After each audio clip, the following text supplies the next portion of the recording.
गर्मियों का मौसम था।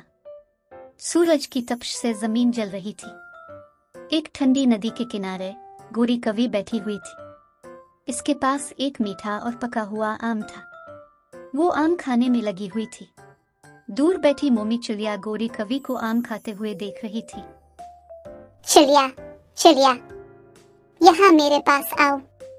मोमी चिड़िया गोरी कवि के पास आई। अरे मोमी चिड़िया, तुमने कभी आम खाया है? हाँ गोरी बहन, पिछले सीजन में मैंने एक आम खाया था। लो, इस सीजन का आम ले लो और उससे भी खाओ। जैसे ही चिड़िया अपने पर फैलाकर आम लेने लगी, गोरी कवि ने आम अपने मुंह में डाल लिया। मैंने चिड़िया को बेवकूफ बनाया। बहुत मजा आया। मैंने चिड़िया को बेवकूफ बनाया है। बहुत मजा आया। ये मीठा आम था। ये मीठा आम था। आम खाकर बहुत मजा आया। तुम बहुत बुरी हो। तुम गंदी कवि हो। तुम परिंदों का दिल ललचाती हो। मैं आइंदा तुमसे बात नहीं करूंगी। मोमी चिड़िया नाराजी से चली जाती है। फिर गोरी कवि भी अपने घर आ जाती है। गोरी, तुम हर रोज चील के बाग से फल चोरी करने जाती हो। इसी दिन पकड़ेगी तो बहुत मार पड़ेगी। कालू जी, तुम पैसे नहीं कमाओगे तो क्या मैं भूख से मर जावे? मेरा पेट बहुत जालिम है। भूख बर्दाश्त नहीं करता। बात सुन गोरी, चील बहुत जालिम होता है। गोरी भी बहुत जालिम है। मैं इस तरह चोरी करती हूँ कि कभी पकड़ी नहीं जाएगी। गोरी कवि अगले दिन फिर एक किसान के खेत में जाती है। वो थोड़ी दूर एक दरख्त के पीछे छपकर बैठ जाती है। किसान अपने खेतों में काम कर रहा था।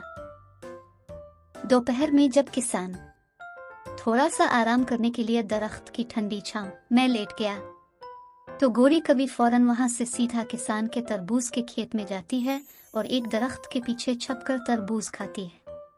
और जब उसके दिल की तसल्ली हो जाती है तो वो तरबूज का एक टुकड़ा लेकर वहां से भाग जाती। फिर वो ठंडे दरिया पर जाकर बैठ गई और वहां बुलबुल और कबूतर को बैठा देखकर कहा, अरे कबूतर और बुलबुल भैया, सुनो सुनो, मेरी बात सुनो।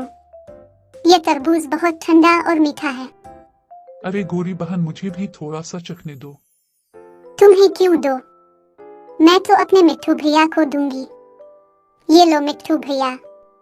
मिट्ठू खुशी से आगे बढ़ता है और जैसे ही वो तरबूज उठाने लगता है, गोरी जल्दी से तरबूज उठाकर खा लेती है। मिट्ठू शर्मिंदा हो जाता है।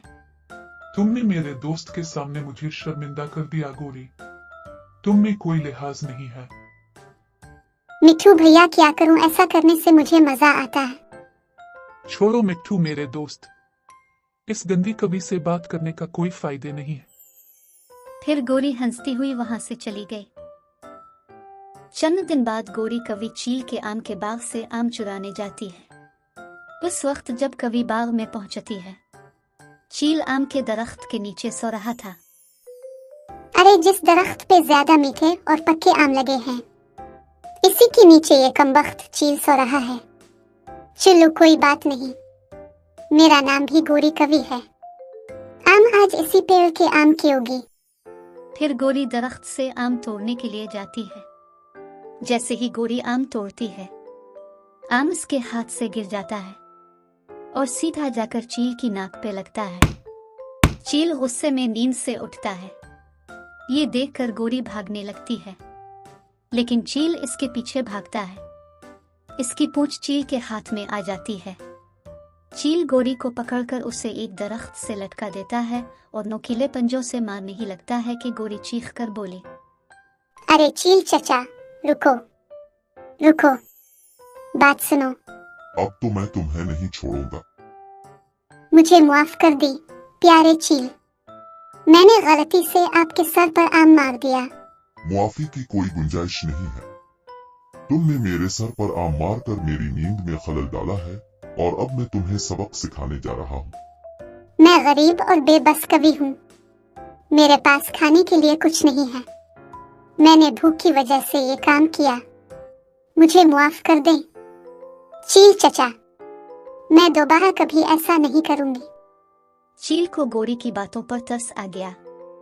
उसने गोरी को दरख्त से नीचे उतारा और कहा, ठीक है, मैं तुम्हें मुआफ करता हूँ, लेकिन शर्त यह है कि तुम आइंदा से कभी किसी की चीज चोरी नहीं करोगी। मैं वादा करती हूँ चील चचा, मैं कभी किसी की चीज चोरी नहीं करूंगी। गोरी ने चील का शुक्रिया अदा किया और वहां से भाग गई।